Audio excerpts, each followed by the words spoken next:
هو الكفيف بيعرف الناس ازاي؟ في ناس كتيرة بتستغرب ان الكفيف بيعرف الاشخاص ازاي. طيب الكفيف بيعرف الناس من اصواتهم يا جماعة.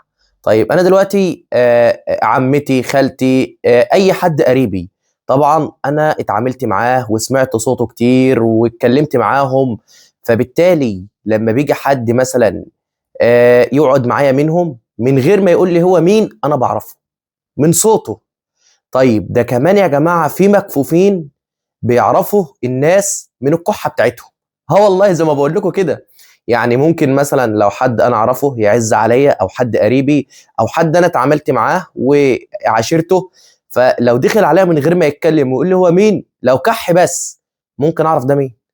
ده كمان يعني في مكفوفين، وانا من الناس دي برضه اللي بيعرف الناس من ايدهم. يعني انا مثلا سلمت على واحد صاحبي من غير ما يقول لي انا مين ومن غير ما اسمع صوته، بقول له ازيك يا فلان، بيستغرب طبعا.